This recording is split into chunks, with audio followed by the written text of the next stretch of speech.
Chose promise, chose due, évidemment, aujourd'hui ma version d'un effet de sandwich. Donc avec un jeu de cartes, je vous montre que toutes les cartes sont différentes et mélangées. Ok, d'ailleurs on peut mélanger les cartes nettement. On peut évidemment aussi les couper. Ah ben non. Ah ben non. Bah oui, parce qu'il me faut les jokers. Et bon, c'est pas grave. Normalement, je les sors avant, mais je les sors maintenant. Ça change strictement rien. Le spectateur est d'ailleurs invité à mélanger le jeu, à examiner toutes les cartes, que toutes les cartes sont bien différentes, etc. Un deuxième spectateur est invité à examiner les jokers. Ok, ils sont tout à fait normaux, d'ailleurs identiques, c'est marrant. Hein, c'est pas le cas de tous les jeux. Ok, une fois que tout est examiné, tout est mélangé. Ok, le spectateur, le même, un autre, peu importe, me nomme une carte. Je n'ai pas de spectateur, alors là je vais faire une carte au hasard, je vais faire hop, ça va être 8 de carreau, pourquoi pas. Ok, mais normalement, j'insiste, c'est le spectateur qui me nomme une carte.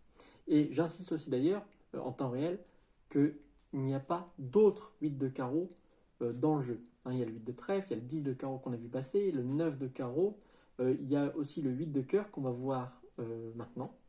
Mais il n'y a pas d'autres 8 de carreau dans le jeu. C'est hyper important. Ok, ben d'ailleurs, maintenant qu'on a montré ça, on peut reperdre le 8 de carreau comme ça hein, dans le jeu. À peu près dans le milieu du jeu, peu importe. Hein. Et même mélanger le jeu. Ah ben non. Parce qu'après, on va me dire, ouais, mais si c'est toi qui mélanges, tu triches, machin. Mais de toute façon, c'est même pas moi qui vais retrouver les cartes, qui va retrouver le 8 de carreau, qui l'a nommé. C'est même pas vous non plus. Parce que, en fait, de base, c'est les jokers qui retrouvent votre carte. Donc, c'est pour ça que les jokers qui ont été, je le rappelle, examinés. Hein. C'est pour ça que le spectateur peut vraiment mélanger les cartes, couper. D'ailleurs, une fois que c'est fait, il pose le jeu et il met sa main dessus. Je ne vais pas le faire parce qu'on va m'accuser encore de tricher. Normalement, il met sa main dessus.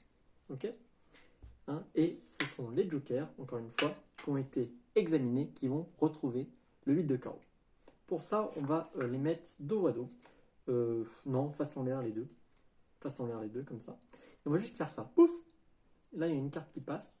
Une carte, une seule. Le 8 de carreau. Puisque, évidemment, le 8 de carreau n'est plus là. On pourra examiner les cartes.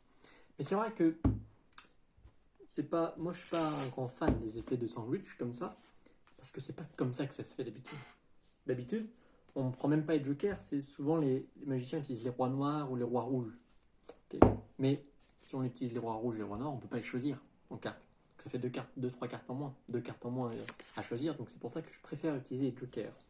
Et normalement, les cartes comme ça qui sont utilisées, donc moi les jokers, mais normalement les rois rouges, les rois noirs ou les valets noirs, etc. En fait, une paire de cartes jumelles. Hein, sont mises de côté, elles ne sont même pas données à examiner, même pas présentées en fait. On fait à la limite un peu mélanger le jeu et encore, on fait choisir une carte, pas nommer une carte.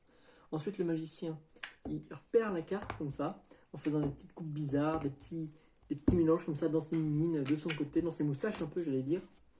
Et une fois qu'il a fait ça, et seulement une fois qu'il a fait ça, il présente ces deux cartes.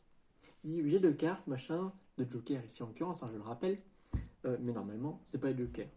Et il met comme ça les cartes en contact avec le jeu. Moi non. Hein. Vous avez vu, j'ai donné les jokers à examiner au spectateur. D'ailleurs, là, je vais les laisser comme ceci. J'ai fait mélanger le jeu, j'ai fait nommer une carte et on a reperdu la carte comme ça dans le jeu que je peux remontrer comme ça, 8 de carreau qu'on va laisser dépasser. Ok, égaliser. Ça sert à rien que je mélange, mais parce que ça peut être vraiment le spectateur qui mélange, encore une fois, parce que j'ai rien à faire, j'ai juste à prendre invisiblement le 8 de carreau et à l'ajouter comme ça entre les jokers. Parce que vraiment, j'ai une carte entre les jokers, tac. Et c'est bien le 8 de carreau. Encore une fois, qui aurait pu être signé. Il n'y a pas d'autre 8 de carreau. Croyez-moi. Ok? Vraiment, une carte entre les jokers, le 8 de carreau. C'est vrai que c'est pas net. Il y en a toujours qui se disent, ouais, mais il manipule, on ne sait pas comment il fait, mais pour que ce soit vraiment net, pour que ce soit vraiment clean, de tout soupçon, j'ai envie de dire, il faudra juste prendre le 8 de carreau comme ça nettement et le mettre nettement dans le milieu du jeu, sans vraiment prendre le jeu, toucher toutes les cartes en main, avoir toutes les cartes en main. Les jokers, qui ont été, je le rappelle, examinés. Okay, là, cette fois-ci, je vais les mettre comme ça, dos à dos. Okay, vraiment, d'ailleurs, on peut montrer, je vais même me mettre debout pour l'effet final, comme ça.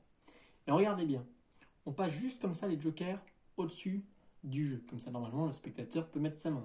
Et hop, il y a une carte qui passe. Une carte et une seule, le 8 de carreau. Et évidemment, tout, je dis bien tout, peut être donné à examiner. Ça, c'est 3 Witch. Parce que 100, ça fait beaucoup quand même.